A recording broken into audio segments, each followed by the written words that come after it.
பெரிய மாமா, ஆ? இந்தாங்க காஃபி. ஓ புடிங்க. இந்த தேங்க்ஸ் ஹாசினி.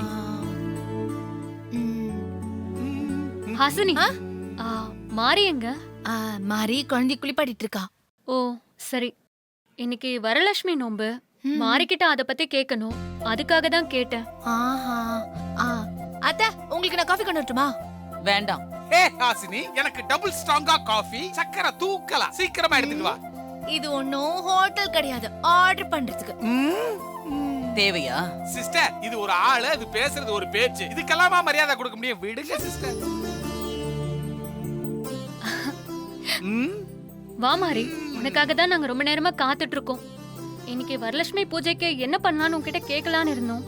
போன வருஷம் மாதிரியே தான் ஸ்ரீஜா, இந்த வருஷமும் அக்கம் பக்கத்துல இருக்கிறவங்கள கூப்பிட்டு வரலட்சுமி பூஜைய சிறப்பா நடத்திடலாம். சூர்யா இப்ப இருக்கிற நிலைமையில இந்த வரலட்சுமி பூஜையெல்லாம் ரொம்ப முக்கியமா? அதெல்லாம் ஒண்ணு வேண்டாம். ஏன் வேணாம்னு சொல்றீங்க? உங்களுக்கு பிடிக்கலனா நீங்க கலந்துக்காதீங்க. நான் பூஜை வேண்டான்னு சொல்றதுக்கு காரணமே சூர்யா தான். பூஜைக்கு வர அக்கம் பக்கத்து வீட்டு பொம்பளைங்கெல்லாம் சூர்யாவோட நிலைமைய பார்த்து அத பத்தி கேட்டு விசாரிப்பாங்க. நாமளும் சொல்ல வேண்டியதா இருக்கும். அது தர்ம சங்கடமா இருக்கும்ல. அதுக்காக தான் வரலட்சுமி பூஜையெல்லாம் இந்த வருஷம் வேண்டாங்கிறேன். ஹஸ்பண்ட் சார் இந்த மாதிரி இருக்கும்போது வரலட்சுமி பூஜை பண்ணா அவருக்கு தான் நல்லது. அதனால போன வருஷத்தை விட இந்த வருஷ பூஜைய சிறப்பா பண்ணணும். சிஸ்டர் வேண்டான்னு சொல்றதுனால நீ வேணும்னு சொல்றியா மாதிரி? இல்ல, எங்க மாப்பிளைக்கு கண்ணு தெரியலங்கிற விஷயத்த எல்லாருக்கும் பப்ளிசிட்டி பண்ணி சென்டிமெண்ட் கிரியேட் பண்ண பாக்குற, அப்படித்தானே? அப்படியெல்லாம் ஒண்ணும் இல்ல. வரலட்சுமி விரதம் இருக்கிறதே தாலி பாக்கியம் நிலைக்கணும், புருஷன் ஆரோக்கியமா இருக்கணும் அப்படிங்கறதுக்காக தான். சித்தப்பாக்கு அத பத்தி என்ன மாதிரி தெரியும்? அவரே தனிக்கட்டை தானே. தனிக்கட்டை இல்ல, கொல்லிக்கட்டை, தொட்டால் சுடும், ஜாக்கிரதை. வரலட்சுமி விரதம் எதுக்காக இருக்கணும்னு எங்க தாத்தா புராண கதைலாம் சொல்லுவாரு. அப்படியா? அப்ப மாதிரி அப்போ அந்த கதை உனக்கும் தெரிஞ்சிருக்கும்ல, கொஞ்சம் சொல்லு. நான் அத வீடியோவா எடுத்து என்னோட சேனல்ல அப்லோட் பண்ண போறேன். சொல்றேன், ஒரு நிமிஷம் இரு, நான் போன் எடுத்துட்டு வரேன். பொறி உருண்டை இப்ப கேமராமேன் அவதாரம் எடுத்துருச்சு. வா வா வா, இங்க வா, இங்க வா, வா. மாதிரி கொஞ்சம் லெஃப்ட். ஸ்டார்ட் பண்ணலாமா? ஸ்டார்ட். எல்லாருக்கும் வணக்கம். இப்போ வரலட்சுமி விரதத்தை எதுக்காக இருக்காங்கன்னு நான் சொல்ல போறேன். மகாலட்சுமிய தனலட்சுமி, தானியலட்சுமி, தைரியலட்சுமி, ஜெயலட்சுமி, வீரலட்சுமி, சந்தானலட்சுமி, கஜலட்சுமி, வித்யாலட்சுமின்னு அஷ்டலட்சுமிகளாக பிரிச்சிருக்காங்க. இந்த அஷ்டலட்சுமிகளையும் ஒன்னா கும்பிடுறதுதான் வரலட்சுமி விரதம்.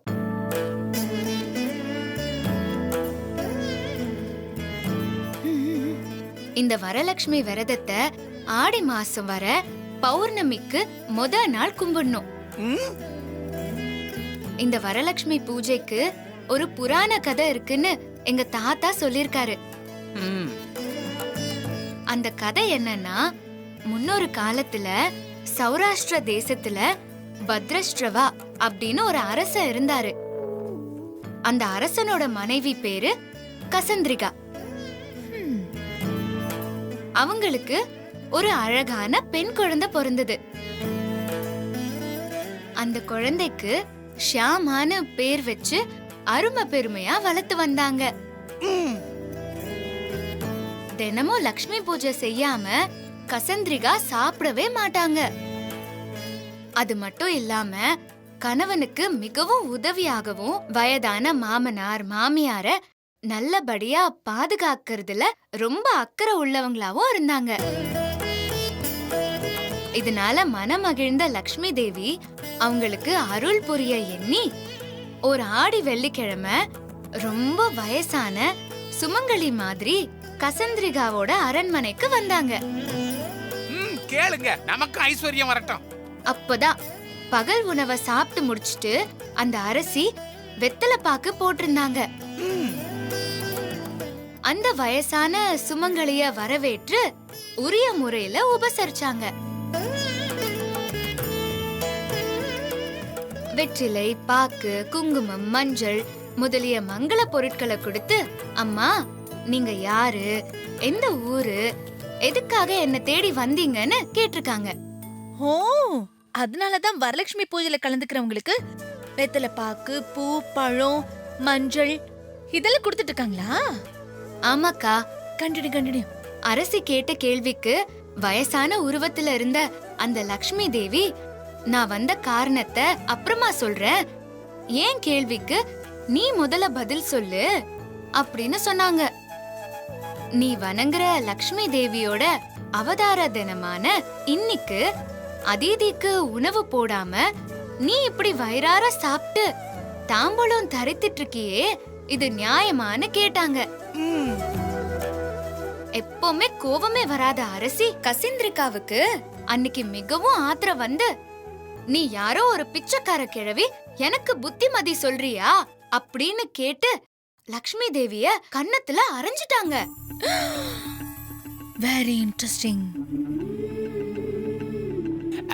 ஏன் சிஸ்டர், இப்ப உங்களுக்கு மாறிய ஓங்கி ஒரு அறை விடணும் போல இருக்குமே? இருக்கு. சூர்யா இருக்கானேன்னு பொறுமையா இருக்கேன். ஐயோ, அப்புறம் என்னாச்சு?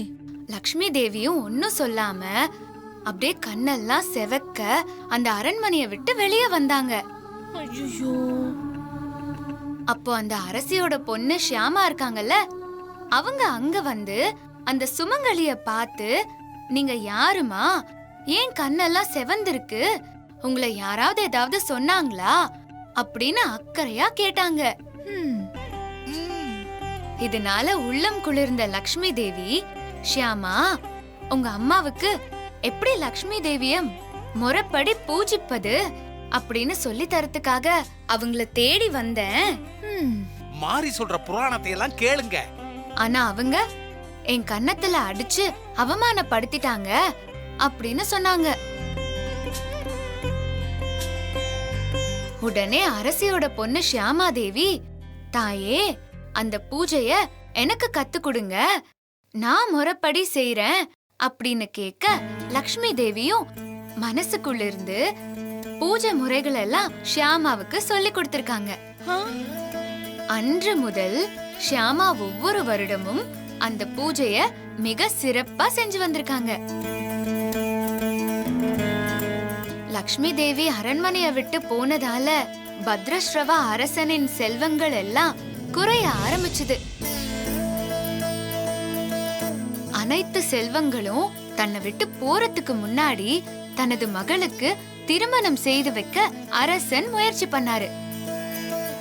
ஷியாமா வருடந்தோறும் வரலட்சுமி பூஜை செஞ்சுட்டு வந்த பல நாள் அவளுக்கு அவளை போற்றி பாதுகாக்கும் கணவனாக மாலாதரன் அப்படின்ற மன்னன் வாய்த்தான். இதெல்லாம் எதுக்கு சொல்றானா, நீங்க எல்லாத்தையும் இழந்து கீழே பெறுவீங்க, அவன் மேல வந்துருவான்னு சொல்லாம சொல்றான். வரலட்சுமி நோம்பு இருந்தா நல்ல கணவன் கிடைப்பான்னு சொல்றது இதனாலதானா? ஆமா. ஷியாமா கணவன் வீட்டுக்கு போனதுக்கு அப்புறம் பத்ரஸ்ராவாவின் எதிரிகள் அவனையும் அவனோட மனைவியையும் நாட்டை விட்டு துரத்தி விட்டுட்டு ஆட்சி அதிகாரத்தை பிடிச்சிட்டாங்க. அச்சச்சோ. ஷியாமாவோட அப்பாவும் அம்மாவும் நாட்டை விட்டு வெளியேறி காட்டுல அலைஞ்சிட்டு இருந்தாங்க. தன்னுடைய அப்பா அம்மா நிலைமைய நினைச்சு பார்த்த ஷியாமா ரொம்பவும் வருத்தப்பட்டா. அப்புறம் அவங்கள தன்னோட நாட்டுக்கு அழைச்சு கொண்டு போய் வச்சிருந்தா. ஒரு தடவை அவ ஒரு குடம் நிறைய தங்க காசுகளை போட்டு தனது தாயிடம் கொடுத்தா. கசந்திரிகா அந்த குடத்தை தொட்டதும் அந்த பானையில இருந்த தங்க காசுகள் எல்லாம் கரிக்கட்டைகளா மாறி போச்சு. இத பார்த்த ஷியாமாவுக்கு அப்பதான் தன்னுடைய தாய் அந்த வயதான சுமங்கலிய அவமானப்படுத்தி அனுப்புன நிகழ்ச்சி நினைவுக்கு வந்தது. வந்தது சாதாரண பெண் இல்ல, அந்த மகாலட்சுமியே தான் அப்படிங்கறத உணர்ந்து அம்மா கிட்ட சொன்னா. அத கேட்டு தன்னுடைய தவற உணர்ந்த கசந்திரிகாவும் வரலட்சுமி பூஜை முறைய தனக்கு சொல்லிக் கொடு அப்படின்னு கேட்டு அன்னையில இருந்து தினமும் கசந்திரிகாவும் வரலட்சுமி பூஜைய முறைப்படி செஞ்சுட்டு வந்தாங்க. அதன் பலனா அவளோட கணவன் தைரியலட்சுமியோட அருளை பெற்று வீரத்துடன் படை வீரர்களை சேர்த்து கொண்டு எதிரி மன்னனை வீழ்த்தி மீண்டும் முடிசூடினான். இழந்த செல்வங்கள், பேரு, புகழ் அனைத்தையும் திரும்ப பெற்றான். கசந்திரிகா மீண்டும் மகாராணியாக வாழ்ந்து வந்தாள். அவ சொல்றதெல்லாம் உங்களுக்கு தான். இதெல்லாம் தான் வரலட்சுமி பூஜை பண்றதுனால கிடைக்கிற பலன்கள். உங்களுக்கு இதெல்லாம் எங்க தெரிய போகுது? அதனால எல்லாரும் வரலட்சுமி பூஜை பண்ணுங்க. நன்றி, வணக்கம். அப்பாடா, ஆன்மீக உரை முடிந்தது. சூப்பர். முடியல சிஸ்டர், என்னால முடியல. சூப்பர் மாரி, அவ்வளவு அழகா பேசுறியே, எப்படி? அதனால வரலட்சுமி பூஜை நடத்தினா குடும்பத்துக்கும் ஹஸ்பண்ட் சாருக்கும் நல்லது நடக்கும். ஆமா மாமா, உங்களுக்கும் நல்லது நடக்கும் அத்தை. பாருங்க, நீங்களும் வரலட்சுமி பூஜை பண்ணா, நீங்க கலந்துக்கிட்டு நல்ல மனசோட பூஜை பண்ணா, ம், ஜிங் ஜிங் ஜிங் ஜிங் ஜிங் ஜிங் ஜிங். குடும்ப நல்லதுக்காக ஹஸ்பண்ட் சாருக்காக வரலட்சுமி பூஜைய நான் நடத்தியே தீருவேன்.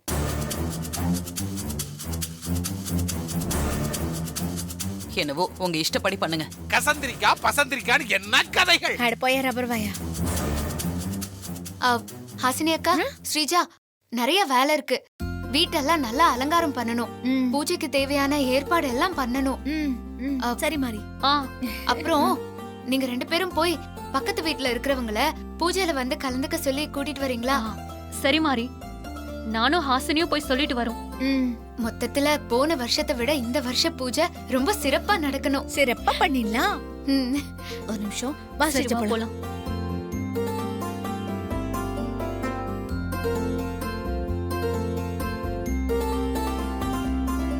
பாத்தீங்களா சிஸ்டர், அந்த மாரி என்னென்னமா கதாளக்கறான்னு.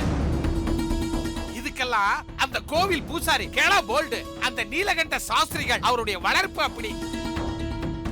சிஸ்டர், உங்ககிட்ட பொட்டி பாம்பா அடங்கி இருந்தால பொறி உருண்டை, அவ இப்ப மாரியோட சேர்த்துக்கிட்டு உங்களுக்கு எதிரா உருண்டு உருண்டு எப்படி எல்லாம் பேசுறா. இதெல்லாம் இப்படியே விடக்கூடாது சிஸ்டர். அந்த பொறி உருண்டிய ஒரே நெசுக்கு அப்படியே பொடி பொடியா ஆக்கிரணும் சிஸ்டர். மாறி உங்களை ஒவ்வொரு விஷயத்திலையும் அவமானப்படுத்துறா, ஜெயிச்சுக்கிட்டே இருக்கிறா. நாம எப்ப சிஸ்டர் அவளை ஜெயிக்கிறது சொல்லுங்க. இந்த வரலட்சுமி பூஜையில அது நடக்கணும். என்ன சிஸ்டர் சொல்றீங்க? குடும்பத்துக்கு நல்லது நடக்கணும், சூர்யாவுக்கும் நல்லதுன்னு சொல்லி தானே நான் வேண்டான்னு சொல்லியும் அந்த மாரி வேணும்னு சொல்லி இந்த வரலட்சுமி பூஜைய பண்றா. ஆமா. இன்னைக்கு பூஜைக்கு பக்கத்து வீடுகள்ல இருக்கிற பொம்பளைங்க எல்லாம் வருவாங்க. மாரி வரலட்சுமி பூஜை பண்ணிட்டு இருக்கும் போதே சூர்யாவுக்கு எதிரா ஏதாவது கெட்டது நடந்தா, மாரி மேல ஏதோ தப்பு இருக்கு, அதனாலதான் இந்த வரலட்சுமி பூஜை பண்ணிட்டு இருக்கும் போதே புருஷனுக்கு இப்படி ஆயிடுச்சு, அபசகுணம் புடிச்சவ அப்படின்னு சொல்லி எல்லாருமே அசிங்கப்படுத்திட்டு போயிடுவாங்க. அந்த மாரி அவமானப்பட்டு அப்படியே நிப்பா. சிஸ்டர், நீங்க சொல்றதெல்லாம் கரெக்ட் தான் சிஸ்டர். ஆனா அதுக்கு மாப்பிள்ள சூர்யாவுக்கு ஏதாவது கெடுதல் நடக்கணுமே. தானாலாம் நடக்காது, நாம தான் நடத்தி வைக்கணும். சிஸ்டர், எப்பவும் நாம அப்படித்தானே சிஸ்டர் பண்ணுவோம். இப்ப நீங்க என்ன பண்ண போறீங்க, எப்படி பண்ண போறீங்க, அத முதல்ல சொல்லுங்க சிஸ்டர். சொல்றேன். அதுக்கு முன்னாடி நாம அந்த பாம்பாட்டிய சந்திக்கணும், அதுக்கு ஏற்பாடு பண்ண. ஓகே சிஸ்டர், நம்ம கிட்ட ஒரு விஷ நாகத்தோட ஒரு பாம்பாட்டி அலைஞ்சிக்கிட்டு இருக்கிறான், அவனை உங்ககிட்ட கோத்து விடுறேன்.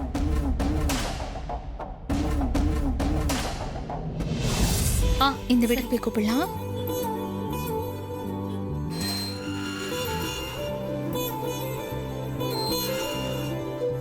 வணக்கம். வாங்கம்மா, வாங்க, உள்ள வாங்கம்மா. வா. வாங்கம்மா, உட்காருங்கம்மா. இருக்கட்டும், பரவாயில்லக்கா. இன்னைக்கு எங்க வீட்டுல வரலட்சுமி பூஜை வச்சிருக்கோம், நீங்க வந்து கலந்துக்கணும். ஆமாக்கா, கண்டிப்பா வந்துடணும். கண்டிப்பா வந்துடுறேன். முதல்ல உட்காருங்க, காஃபி கொண்டு வரேன். இல்ல இல்ல பரவாயில்ல, இருக்கட்டும். இன்னும் அக்கம் பக்கத்துல எல்லாம் கூப்பிடணும்ல. ஆமாக்கா, மறக்காம வந்துருங்க. கண்டிப்பா வந்துடுறேன். சரி வரோம்க்கா. சரிம்மா, வரோம். போயிட்டு வாங்க. நல்ல கிளைமேட். ஏய் இந்த இடத்துக்கு தான் வர சொல்லிருக்கியா? ஆமா சிஸ்டர், இதுதான் நீங்க ஸ்னேக் மேனை மீட் பண்ண போற மீட்டிங் பாயிண்ட். அது ஒண்ணு இல்ல சிஸ்டர், நீங்க ஸ்னேக் மேனை மீட் பண்றத யாரும் பாத்துற கூடாதுல்ல, அதனால தான் ஆள் நடமாட்டமே இல்லாத இந்த இடத்துக்கு அந்த ஸ்னேக் மேனை வர சொல்லி இருக்கிறேன். செலக்ட் பண்ண இடம் எப்படி இருக்குது? ஆமா, நாம வந்துட்டோம். அந்த பாம்பாட்டிய காணமே. வந்துருவாரு, வெயிட் பண்ணுங்க.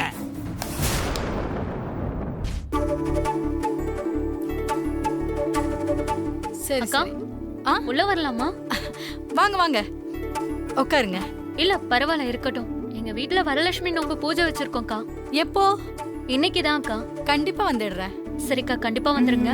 கண்டிப்பா வந்துடுறேன். அப்ப நாங்க போயிட்டு வரோம். போயிட்டு வாங்க.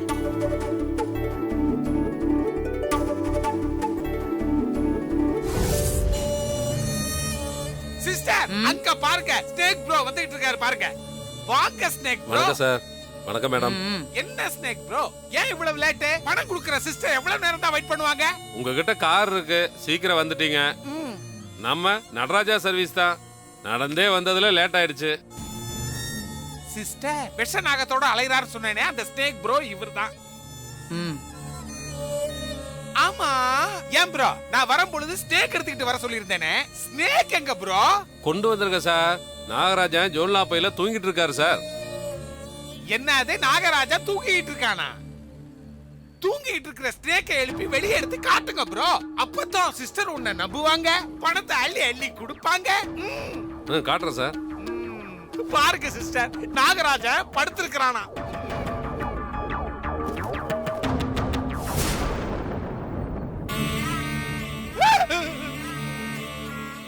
ஐயோ, என்னய்யா ஸ்னேக் இப்படி சுருட்டு கிடக்குது? சோறு கீறு போடுறியா இல்லையா? எழுப்பியா, தட்டி எழுப்பியா. நாகராஜா, கஸ்டமர் முன்னாடி இப்படி தூங்கிட்டு இருந்தா எப்படி ராஜா பிசினஸ் நடக்கும்? எந்திரிச்சு வணக்கம் சொல்லு. சிஸ்டர் உங்களுக்கு தான் வணக்கம் சொல்ல போகுது.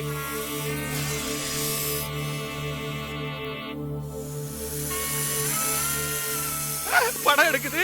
ஐயோ சிஸ்டர், நாகராஜ எழுந்த உடனே நான் லைட்டா டர் ஆயிட்டேன். லைட்டா?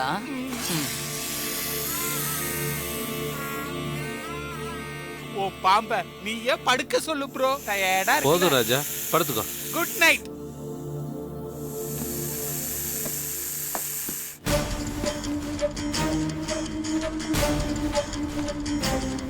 ப்ரோ ஸ்னேக் பத்திரம் கீழே விழுந்துற போகுது. இன்னைக்கு நீ வீட்டுக்கு வந்துரு. பின்பக்கமா ஜன்னல் பக்கத்துல போய் நில்லு. நான் காட்டுற ஆளை உன் பாம்பை விட்டு கடிக்க வைக்கணும். சரிங்க மேடம், நீங்க ஆளை மட்டும் காட்டுங்க, மத்தத நாகராஜன் பாத்துக்குவாரு. பாண்டி, எடுக்கிறேன் சிஸ்டர். எங்க வச்ச வரமாட்டேங்குதே. வந்துருச்சு. இந்தாங்க ப்ரோ, இத புடி. இத இப்போதைக்கு வச்சுக்க. நாளைக்கு வேலையை முடிச்சதும் ஃபுல் அமௌண்ட்டையும் நாங்க செட்டில் பண்ணிடுறோம். சரிங்க மேடம், அப்ப நான் கிளம்புறேன். நான் கரெக்டா வீட்டுக்கே வந்துடுறேன். வீட்டு அட்ரஸ் தெரியும்ல? சாரு என் செல்போனுக்கு லொகேஷன் அனுப்பிட்டாரு மேடம். நான் கரெக்டா வந்துடுறேன் மேடம். அனுப்பிட்டேன். போ. வரேங்க மேடம். பாத்தீங்களா சிஸ்டர், ஸ்னேக் மேன் கூட டெக்னாலஜில எவ்வளவு வெயிட்டா இருக்கறாருன்னு. இன்னைக்கு எங்க வீட்ல வரலட்சுமி பூஜை வச்சிருக்கோம். நீங்க கண்டிப்பா வந்துடணும். கண்டிப்பா வந்துடுறேன். உங்க பொண்ணு மறக்காம கூட்டு வந்துருங்க. கண்டிப்பா கூட்டிட்டு வரேன். சரி வரோம்க்கா.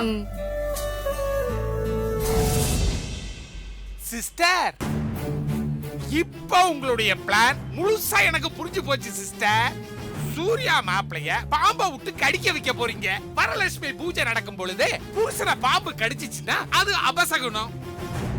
மாரியுடைய ராசி சரியில்லைன்னு சொல்லி வந்திருக்கிற பக்கத்து விட்டு எய்த்து விட்டு பொம்பளைங்க எல்லாம் வாய்க்கு வந்தபடி பேசிட்டு பூஜையில கலந்துக்காம கிளம்பிடுவாளுவோம். மாரியோட வரலட்சுமி பூஜையை கெடுத்த மாதிரியும் ஆச்சு, மாரிய ஜெயிச்சு அவமானப்படுத்துற மாதிரியும் ஆச்சு. நான் சொல்றதெல்லாம் கரெக்ட் தானே சிஸ்டர்? கரெக்ட். சிஸ்டர், உங்க பிளான் முதல்ல நல்லா தான் இருக்குது. நீங்களும் இதே மாதிரி நிறைய பிளான் பண்ணி மாரிய ஜெயிக்கிறதுக்கு ட்ரை பண்ணிக்கிட்டு தான் இருக்கிறீங்க. ஆனா ஜெயிக்கவே முடியலையே சிஸ்டர். இந்த தடவையாவது கண்டிப்பா ஜெயிப்போமா சிஸ்டர்? ஜெயிக்கிற வரைக்கும் ஜெயிக்கிறதுக்கான முயற்சிகளை விடாம பண்ணிக்கிட்டே இருக்கணும். அப்பதான் ஜெயிக்க முடியும். அப்ப கடைசி வரைக்கும் ட்ரை பண்ணிக்கிட்டு தான் இருக்கணும். தெரிஞ்சவங்க எல்லார் வீட்டுக்கும் சொல்லியாச்சு. இன்னும் யார் வீட்டுக்கெல்லாம் சொல்லணும் ஹாசினி? இன்னும் சரஸ்வதி அக்காவை கூப்பிடணும். ரேணுகா அக்கா அக்கா அக்கா அக்கா ஆ சொல்லு ஹாசினி. அப்பா, உங்களை தேடி நாங்க வீட்டுக்கு போயிருந்தோம். ஆனா வீடு பூட்டி இருந்தது. ஆமா கடை வரைக்கும் போயிருந்தேம்மா. என்ன விஷயமா? இன்னைக்கு எங்க வீட்ல வரலட்சுமி பூஜை வச்சிருக்கோம். இங்க கண்டிப்பா வரணும். கண்டிப்பா வந்துருவேம்மா.